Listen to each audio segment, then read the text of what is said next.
1. I lived in my house for about a year and a half, and I have a neighbor from hell. He's about 80 years old, but extremely active in his yard that is adjacent to mine. He repairs chainsaws, lawnmowers, riding mowers, and other small engine equipment as his retirement hobby/job. It is a completely unlicensed business, but I haven't gone the route of code enforcement because I did not want to cause any animosity. But holy crap, it is impossible to find peace in my yard when I never know when the next chainsaw or unmuffled lawnmower is going to fire up. In addition to the lawn equipment repair, he also operates a small unlicensed plant nursery out of his yard. All of this is happening in a suburban neighborhood where lot sizes are between 0.25 and 0.50 acres. I think the idea of having a backyard nursery is cool and have thought about it myself.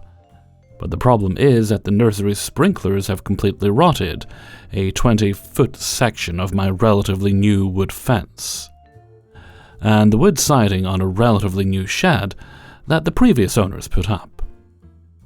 The sprinkler that has damaged my property is circular and shoots a fine spray in all directions.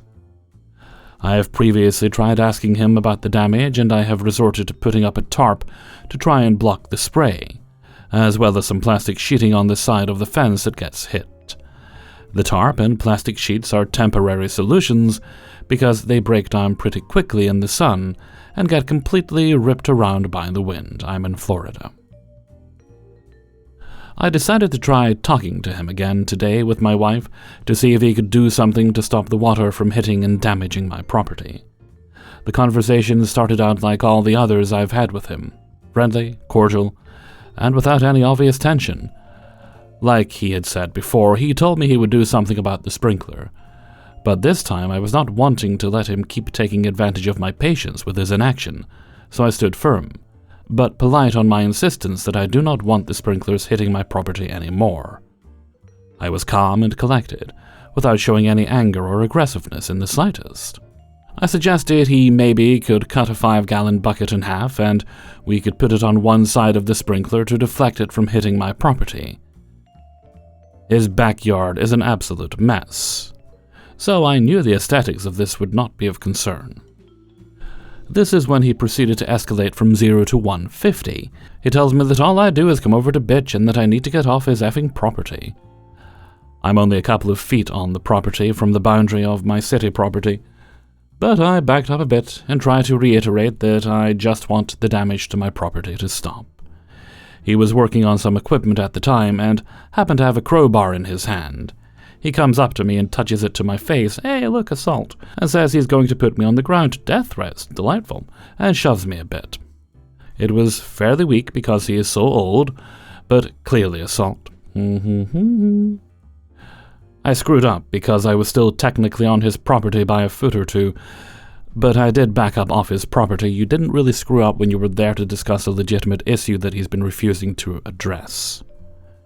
Coming on someone's property without purpose is a problem, but in this case you actually did have purpose. After another threat or two with the crowbar, he goes to his truck, grabs a metal-handled rake, and proceeds to raise it up to me and hit the ground right next to me as a threat. I'm off his property at this point, but he was completely unhinged. His wife comes out and tries to de-escalate his behavior. She tells him that he's going to end up in jail and tries to pull him back. He grabs her face and pushes her to the side. Yeah, it's long past the time to call the police here, buddy. After which she walks back to the house and says I'm going to call the cops on him. Well, there we go. Smart lady. All of this has taken place over the course of less than 5 minutes. I can only imagine the abuse his wife has taken from him. We leave and go to talk to our other neighbors who we love dearly. They are also old, but extremely kind. They always say to come over when we need advice, so that's what we did. They advised us to file a police report, and we proceeded to do that. Excellent. I told the operator that I did not want police response to his house because of fear that it would further escalate the situation. The police officer that needed to talk to me about the police report went to his house first anyways to talk to him. The officer explained that it was his word against mine, and that he claimed he did not come at me with a crowbar or touch me at all. He said he had a rake in his hand already because he was working in his yard. He had told the officer that I trespassed, but that he was not wanting to press charges against me. How magnanimous. The officer suggested I could take it to small claims court for the damages. Probably not worth the effort and cost, but that I should not try to talk to him ever again. What an idiot. The officer said he was back there doing something with the sprinkler when he showed up. He was also like, "You should have been recording on your phone so that I could prove the assault." That's actually good advice. I didn't even want to press the assault charges again. I did not want to escalate. I messed up by going a few feet into his front yard. No, you didn't. And if I knew it had the potential to go so poorly, I would have filmed. Well, lesson learned, do it next time. He never even showed the slightest amount of aggression the other times I talked to him. A couple of hours later, he turns the sprinkler on, and it's still hitting my fence and shed, so he obviously did not move it. It almost seemed to be more spray than before. I don't think it's enough damage to try and make an insurance claim. So basically, I am out of luck, and I just need to replace the rotted wood on the shed and repaint it with some good exterior paint. It's hard because it's always getting sprayed with water, but I think I can hang some plastic to protect the area while I work on it. It's going to be a whole weekend project, but the exterior paint will hopefully outlive him. If you want to hate him a little more, he's also a core trumper. Natch. Previously told me he still refers to black people by the N-word. Completely disapproves of interracial marriages, and said that women should not be president. Okay, buddy, here's what you gotta do. You gotta set up cameras on your property to make sure that all the damage to your property is being filmed. Make sure it's just at about the property line so he can't claim that you're filming him. If you do have cause to go onto his property again, as I said, you had a legitimate reason to be there. You had an issue, a neighbor-type issue to discuss with him. So you did not mess up at all by stepping on his property. You don't need to feel like you've done anything wrong because of that. If you do have cause to talk to him again, yes, do film it with your phone. It'll probably tick him off. So what I suggest you do is make sure you're wearing a shirt that has a pocket in the front of it. Put your phone in the pocket, record him that way. Next, you need to start calling the city. If he's operating a business illegally, he's probably not paying taxes on it, and he's running a business out of his home of a nature that is disruptive to the neighborhood. It's not like he has a little home office and he doesn't bother anyone. Like me. Not sure the allotment would get him into any trouble, but what he's doing with the sprinklers definitely is a problem.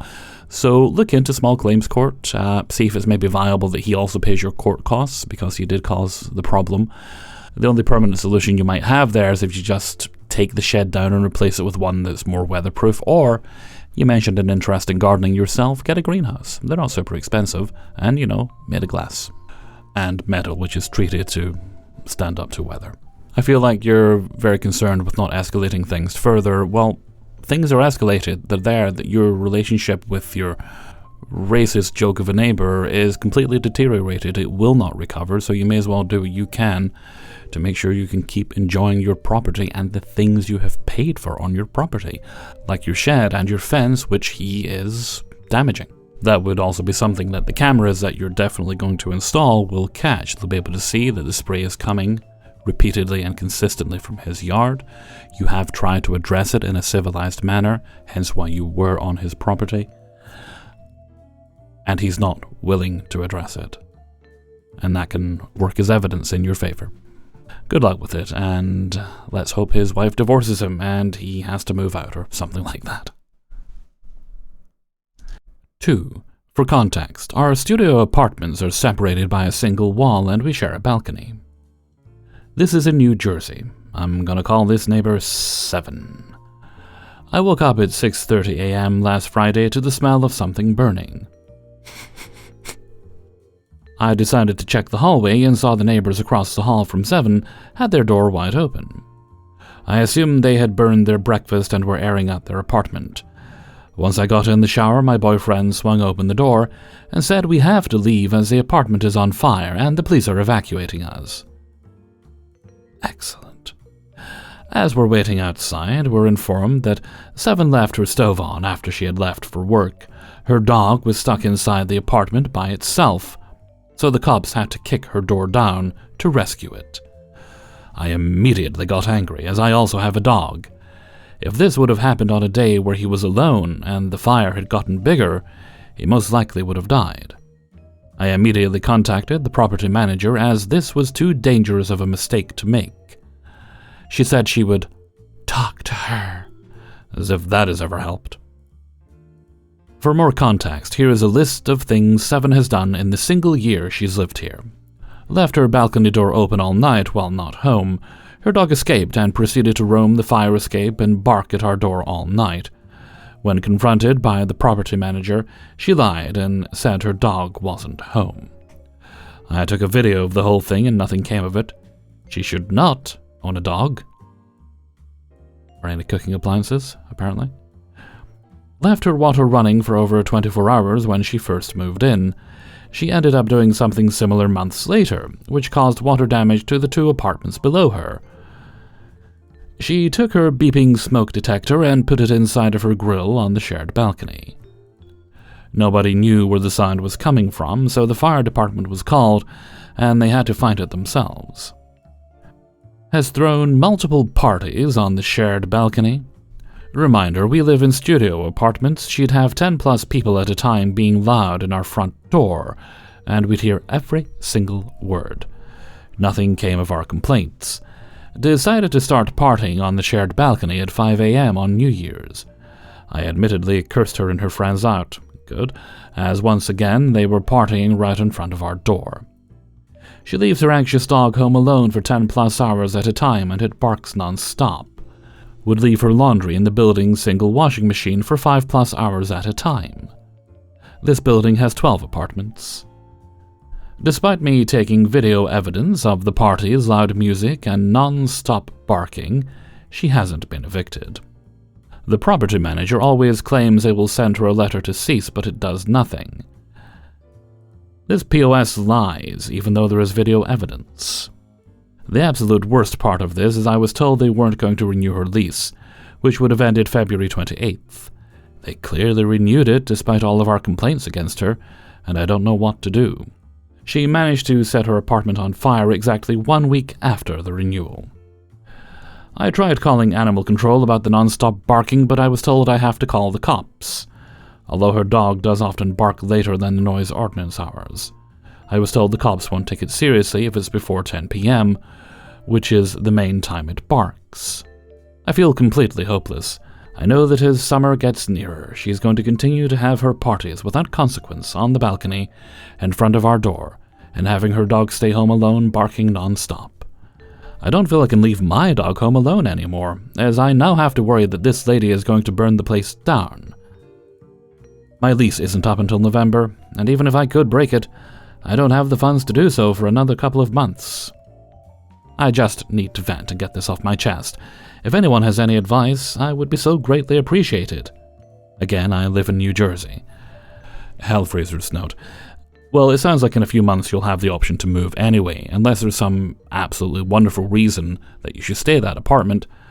I'd be looking at other places. Get the hell out of there. It's quite clear that the property management company has no interest in really doing anything about the problem. Yeah, okay, fine, she nearly burned the place down, but she didn't, so well, why go to the trouble of finding a new tenant? Presumably the one thing she's able to do consistently without putting her head up her butt is pay the rent on time, and that really is all these people care about. So, it's not great advice, but tough it out for the next few months, then get the hell out of there. Don't look back.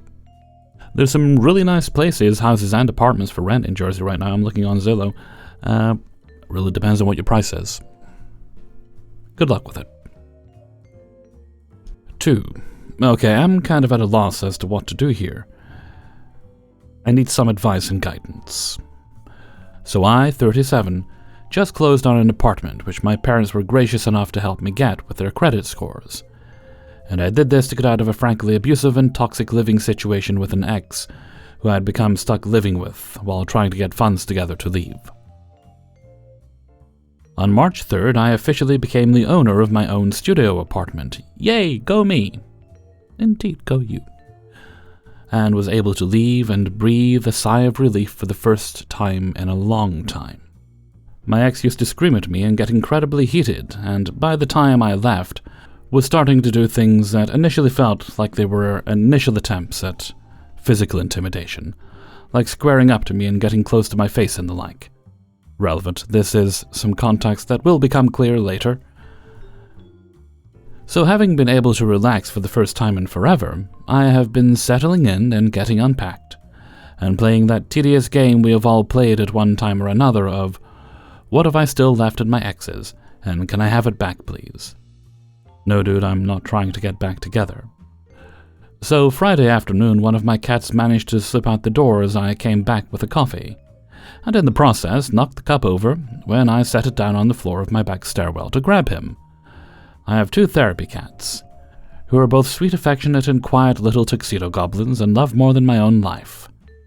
As soon as I got the offending gremlin back inside, I went to clean up as much of the spill as I could, and I guess I didn't realize how much had dripped down on the landing below, apparently, because a few hours later I got a knock on my door from my new downstairs neighbor. He scared the absolute crap out of me because I wasn't expecting any knock at my door, and upon hearing the door, I find this giant dude in my doorway, decked head to toe in Cubs gear, well, that's several red flags, who is a total stranger to me. He turns out to be the resident of the unit directly below mine, and had popped up to say hi and let me know about the spill and asking me to be mindful going forward.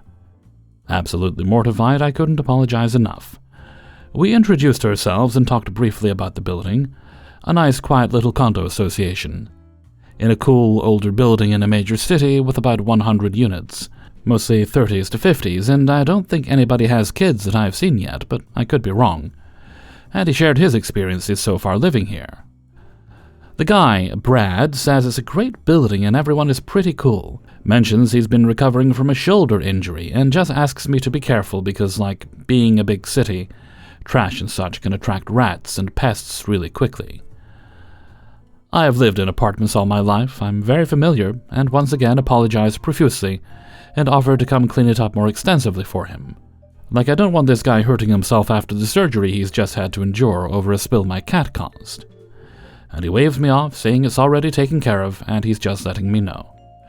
We talked a little bit more, and I honestly thought this was a pretty pleasant little neighborly interaction, even mentioning as much to my mom when I talked to her. One of the things the guy mentioned about his experience at this building so far was he felt like the walls were super thin, and that he could hear everything from his neighbors. I expressed that I was actually kind of surprised at how well insulated my unit seemed compared to previous living situations because I couldn't hear anything. I asked him to let me know if I ever made excessive noise that bothered him because, well, I'm kind of a quiet homebody. I am also a total night owl and have been kind of on an opposite schedule lately.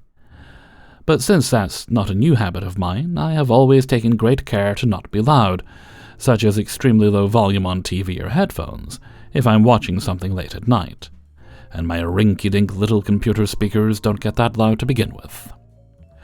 It's almost a personal anxiety for me to keep quiet so as not to bother my neighbors ever with my night owl habits, and in 20-odd years of renting, I have never once had a noise complaint from any neighbors at all, which I'm kind of proud of, which is probably a bit silly.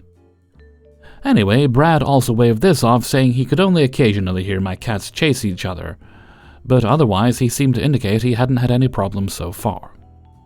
So I went on my merry way and thought nothing more of this seemingly nice and pleasant little interaction, and that night thought nothing of it, when I was up most of the night sewing to finish an art project and watching quiet YouTube documentaries on my computer. Well, Sunday afternoon my parents were over to visit and see the place, and were sitting in my living room, talking, and I heard some raised voices from another unit. Initially I thought someone was watching football, not a football person. Obviously I don't know if it's even the season for it or not. Or like on the phone with someone until I heard the voice say something about a puppy. I remember Brad mention he had a young little dog, so I was wondering if it was him yelling and what about. It didn't occur to me that this guy was yelling at me, possibly because I wasn't doing anything. We were sitting in my living room talking at normal volume at 2 p.m., and I was folding laundry while talking to my parents. But then the raised voice didn't stop. I asked my mom, "Do you think he's talking to us?" Because I started feeling like he was, being 2 p.m. on a Sunday afternoon, and given we weren't doing anything that would seem to be loud or bothersome to anyone else, I was pretty confused why he'd be talking to us, which my mom agreed, saying, "To us? Whatever for?" And to kind of test that, she stamped her heel down twice like she was knocking and waited. In response to which we heard a string of profanity come from him, and then complaining that was hard to understand because the odd cussing that was loud enough to hear through the floor. But since we weren't doing anything crazy, and being literally the middle of the day, we ignored it, and then went out to dinner. There was no note or anything on my door when I got back. I did see the guy and thought nothing further of that weird little interaction. I was up rather late again that night, finishing the project still and once again watching documentaries on YouTube on my computer. I don't think the volume got higher than 5, and I couldn't myself really hear it when the HVAC fan kicked on, or if I was more than a few feet away from my computer. I checked this extensively. I went to bed finally around 4, falling asleep to an audiobook on my computer that again was so quiet that when the HVAC fan kicked on, you couldn't hear anything. And definitely couldn't have heard unless you were directly under my unit with your head next to my computer speaker like I was. At 5 a.m., I was startled awake by my cat's claws digging into me as he was scared awake by loud, aggressive shouting coming from Brad in the unit below. Groggy and trying to get my bearings, I realized he was screaming at me, literally screaming, but how I'm a crackhead, that I don't belong here, because he's a homeowner and my parents bought this place for me. Nah, buddy, I'm the legal owner of the title and documents, and that my a-hole cats and effing TV were keeping him up. My cats had been asleep in bed with me, one on my chest and the other hugging my leg. Oh. And I don't even have my TV set up yet, just my computer and a speaker which was on my bed, and as I mentioned, so quiet, there was no possible way I can find that he could have been hearing that. And other similarly unsettling and rude comments. This went on for about 15 minutes with him threatening to call the condo association or HOA or whatever it is exactly that this building has. You should definitely find that out. And I struggled to get back to sleep after that because I was expecting him to come up banging on the door. I messaged my mom immediately, kind of in shock, because I was caught in a panic, half asleep, and didn't know what to do. Like the Glaswegian in me wanted to yell back, "Keep it down, dude, some of us are trying to sleep." But like I just got out of a situation with an aggressive, yelly partner, so the PTSD took over and I just froze. I'm pretty sure the whole building heard this guy screaming. When she finally woke up and saw it, she told me to call the condo association to tell them what had happened, and ask them for info, which I did. Good. My mom is understandably now freaked out that I've landed in a situation where there's still an aggro dude yelling at me and making my living situation hostile and difficult. Because she's my co-signer and also technically on title with me, she called as well, asking for information about how I should proceed. Which I am so grateful she did because I value her experience with dealing with condo boards and stuff like this. I've never dealt with it before, and I'm pretty non-confrontational, as I have the people-pleasing disease and I'm second-guessing myself that I'm overstepping or something here. The condo management company were really nice and they gave me quite a lot of information about my options, and seemed pretty sympathetic, but who knows. I thought this dude was being nice, but now I have an uneasy feeling that he was trying to intimidate me, and his real motivation for introducing himself was to get on my case about noise, and, well, here we are. They asked if I wanted to file a complaint myself, and I said I was unsure and I'd let them know in a day or two, because I'm not trying to be a problem right out of the gate here or make any enemies. I really don't want to take that step unless I absolutely have to, but this dude is giving me so much anxiety it's affecting my life. The management company asked me to email all that I told them so they could have it in writing, documenting the incident my parents had witnessed, the profanity alarm I'd had at 5 a.m., and any future incidents that occur, and that they talk to this guy about the screaming thing. I did send the email and everything too, so they said they'd make sure the board gets all this if Brad tries to make a complaint. That afternoon I went and bought a huge area rug, you don't want carpet, and have been looking at sound insulation options to absorb any possible noises this guy might be hearing. They're all in his head. But my TV wasn't on and my cats were asleep in bed with me, as I was. So I don't know how much quieter I can be than unconscious. So if anyone had any recommendations for that or suggestions of things I can do quickly and inexpensively to help in that front, please let me know. You can't do anything. You're not the problem here. He is. My friend Maggie came over to help me carry the rug in and lay it down, and also kind of be a witness, in case the noise set Brad off. Again, I came home to no note on my door or anything. Nothing like any kind of neighborly, hey, just to let you know kind of thing for me. Maggie introduced me to the first few episodes of Severance. Immediately hooked, and we spent a couple of hours catching up and just sitting and sharing memes back and forth, talking in a quiet whisper. Maggie's words, with a quiet chuckle here or there. We were trying to listen for any outbursts from Brad, and at 11 p.m., just as we'd given up and Maggie was leaving, we were literally walking out the door and we hear Brad intimidating us and fake laughing in a mocking tone, and once again he screams how I don't belong here and better not keep him up with any of my crackhead crap. Because some of us have jobs. Bruh. Maggie had literally just been making fun of me, telling me I had jumped the gun thinking this guy was going to blow up again tonight, because we hadn't heard anything yet when she was interrupted by this insanity. Again, I don't know what to do, but I walked Maggie out of the building and was really unsettled by the whole thing, and struggled to sleep. I kept worrying any time the cat so much as twitched in their sleep whether he'd hear it or the slightest noise of me setting a glass of water down on the table. Now this is literally keeping me awake. I of course sent a follow-up email detailing this, and at my mom's and Maggie's suggestion, I asked more about the complaints process and how to submit a formal complaint about this guy. Because this is giving me so much anxiety and I'm having flashbacks of arguments with my ex and other traumatic events in my past. I have therapy later in the morning, so I will hopefully be able to figure some of that out with my therapist, but I don't know what else to do here. I'm kind of afraid to leave my apartment in case this guy comes out and try to get confrontational, especially now that I find he's filed a formal complaint about the imaginary noise he thinks I'm making, with added lies about how I'm apparently just flinging trash all over the back stairwells and gangway, which I'm not. He's still hung up on the coffee, it sounds like. I've been here barely 2 weeks. I literally don't know how someone goes from zero to full-on screaming profanity through the door at someone, while part of me wonders if this guy has never lived in an apartment building before. This is stressing me out.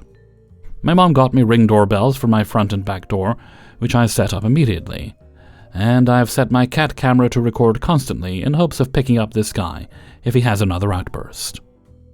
I'm also kind of concerned and confused how he knows my parents were involved in the buying process at all, when I introduced myself as the new owner of my unit and never mentioned them. Not that it matters anyway, but like it feels like some weird attempt to force a hierarchy or something, where he thinks he's superior to me because he owns his unit, where he doesn't believe I own mine at all.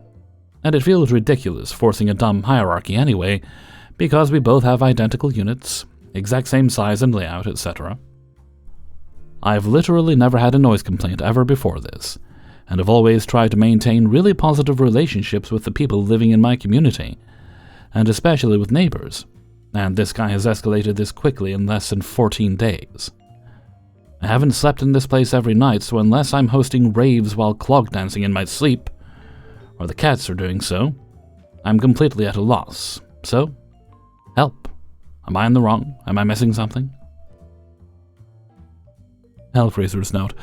I think it's very obvious your neighbor is mentally ill, but that's no excuse for his behavior. It's on him to manage that situation if that is what's going on. He shouldn't be allowing his mental illness to make your life more difficult. You're doing all the right things, file all the complaints you can, make sure you document his behavior. If he's yelling, record it. He will obviously not be able to record the noise you're making because it doesn't exist. Do that, gather as much evidence as you can in case you need to call the police. 4. I mostly just need to vent.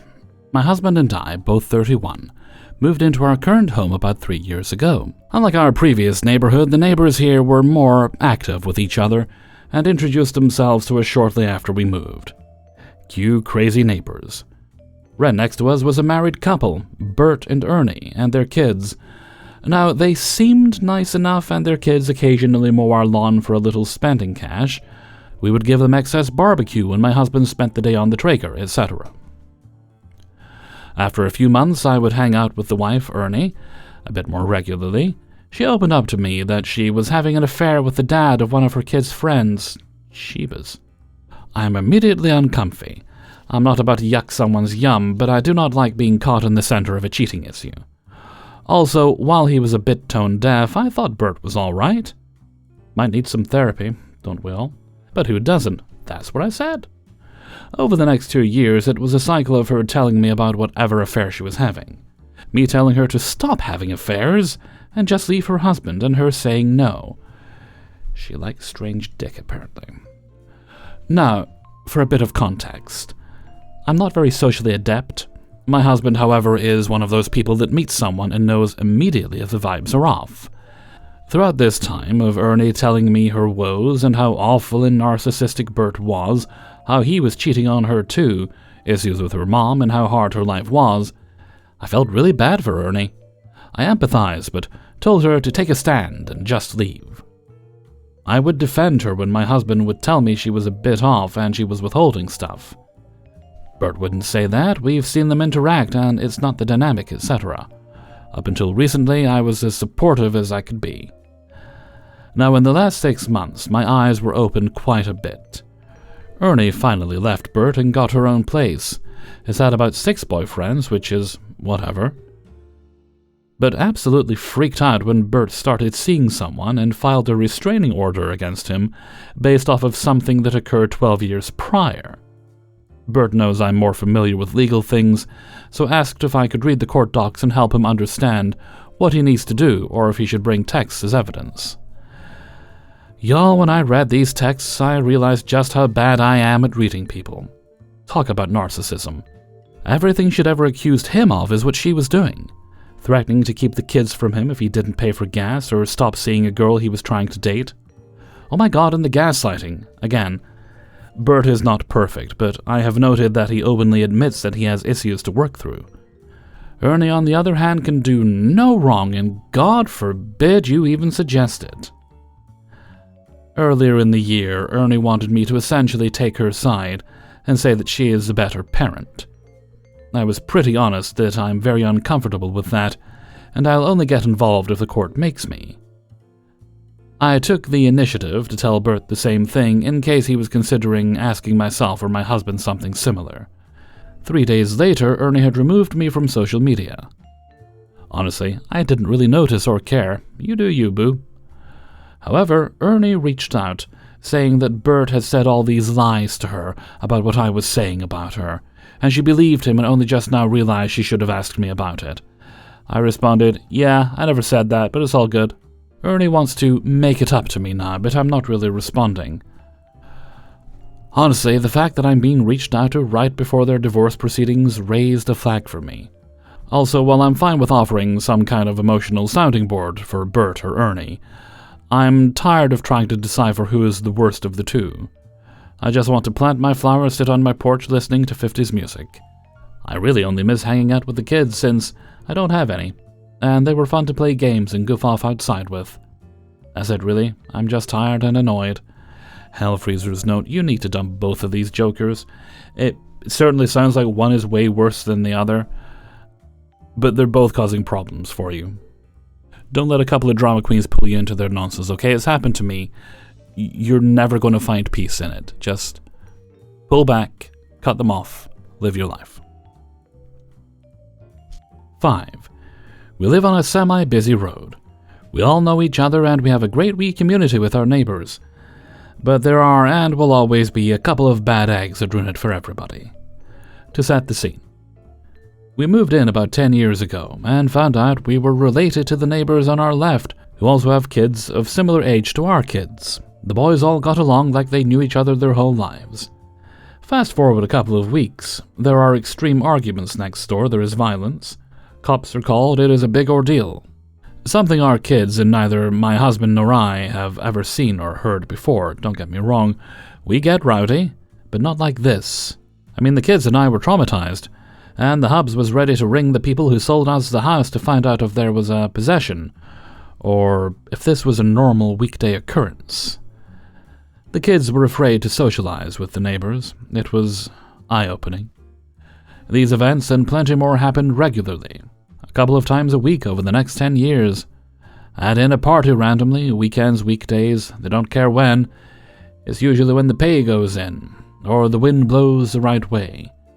This becomes seriously frustrating when we all have school or work the next day, and they want to party till the wee hours. I have retaliated in the past with a little boombox in the bathroom pointed at their house during daylight hours, but have learned that they can take us, homeowners, to court over the noise violation. But we would be breaching their tenants' rights by doing the same back to them. And now you understand where we are. Anyway, 2024, Christmas Eve rolled around. I had some massive health problems, and our family has been going through it. So we planned a nice, quiet Christmas, without all the trimmings. Then, as if on cue, a load of cars rolled up, and a bunch of the neighbors' siblings in their middle age range, kids ranging from babies, teens to 30s, the family members rock on up, with food that looks like it would feed an army. The party didn't stop for 4 days. Then the arguments and fights started. Calmed down the partying, the cops came, it dispersed, but the screaming matches between the mum and heavily pregnant daughter were daily. Exhaustively, we put it all down to hormones. But we had put her tantrums down to mental health and hormonal problems for the past few years. She's only barely 18 as of the time I'm writing this. Present-day events. Yesterday, approximately 8:30 a.m., I was woken up by the daughter, now a mother to a wee 2-month-old, screaming mostly, "Don't! Why won't you just help? Just leave me alone! Don't!" More whiny and obnoxious stuff that is extremely typical and common to hear wee tantrums. It is impossible to sleep through. By the way, this is all happening in the middle of their house, which is adjacent to our bathroom. That will echo through my house. This is why we've been renovating to double the insulation on that side of the house, to give us more noise-proofing. The bedrooms are all in that side of the house, but so far the noise reduction has not proven to be effective. Then, approximately 1:30 a.m., thanks Ring Cam, this morning the son arrived home. At 2 a.m. I was woken up by someone punching the boxing bag, a touch of thumping music, a barrage of loud giggle and laughing, on the verge of shouting, a fantastic blend of F you and anyone who wants to sleep. This went on for approximately 40 minutes. I thought, awesome, I'll try to get to sleep. I don't want to call noise control, the retaliation isn't worth it, and I have work in the morning. I dozed off and was awoken at 2:55 a.m. by more loud music, singing, and more laughing. That went on until like 4:45 a.m., loud music, laughing, punching, quiet, rinse and repeat. Then I realized they were not going to calm down, and that I would have to call noise control. I did. This morning I have been ringing all the rental property management agents in the area to find out what I can do, but have come up with nothing. None of the management groups have them on their books. The Tenancy Tribunal and services are unable to help me contact the owners of the house. Privacy Act. The Hubs and I have got to the point we are looking into selling our home just to be rid of this torment. Advice would be super appreciated. Be gentle. I have had about 2 hours and 20 minutes of sleep in the last 31 hours. With my health problems, rest is key. Without it, I don't function normally. Health Freezers note, well, if you're already at the point where you're considering leaving your home because of these people, you may as well take all the legal action you can. They're definitely being antisocial. If they're having parties and making noise throughout the night like that, that is a violation. It sounds like you're in the UK, and you can only make noise up to a certain time at night. And I have mentioned before, there are, well, it sounds like you know, but there are people that deal with excessive noise and such. So record whatever you can, document everything, and keep calling the police every time there's a serious violation, because it's one of the things they're there to help deal with. And surely you can't be the only person bothered by all this noise, so I'd have a word with the other neighbours and see how they feel too. Maybe they could get in on the act, and if there's enough people making complaints, then somebody in authority might be able to contact the landlord and let them know what's happening at their property. Hey everybody, Hellfreezer here, and thank you very much for listening to Naughty Neighbours, episode 37. And thank you very much to everybody who allowed me to use their stories in this video.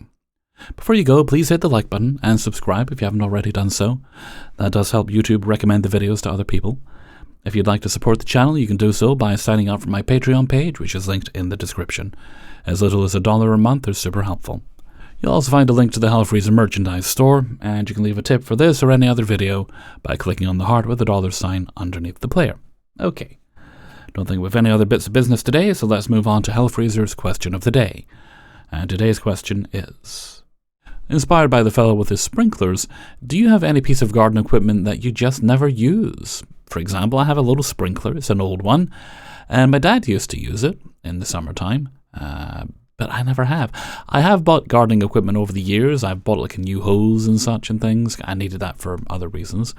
It was actually for refilling a fish tank, but for the garden and such. Various bits and bobs, hedge trimmers and so on. But I have never and will probably never use that little sprinkler. Let me know what you think in an answer below. And before we go, let's take a look at the answer of the day from a previous video. Okay, this one comes from Neighbours 34. It is actually the second answer I'm taking from this video because last week's was also, just to do with the timing of when they went up. And the question was stuff you bought from like eBay or auction sites and such, I believe. And today's answer comes from Saccharine Sweet Hell. My friend introduced me to a bid website that was basically a bunch of backstock or things that had fallen off trucks heading to retail. I bought what I thought was a love seat or futon for only $30 USD, score. But when we picked it up and put it together, it was barely big enough for one person. I'm not even sure what it is. We jokingly called it the head chair to imply certain naughty fun, but in reality, we rarely use it, and it's a prop in our living room for stuffed animals and our cats. It also gathers our jackets and stray blankets. Honestly, haven't bought anything off the site since, but do not regret it. It's a story starter now. Thank you very much for your answers, Saccharine Sweet Hell. And with that, I'm going to head off for now. So until next time, thank you very much for listening, and take very good care of yourselves.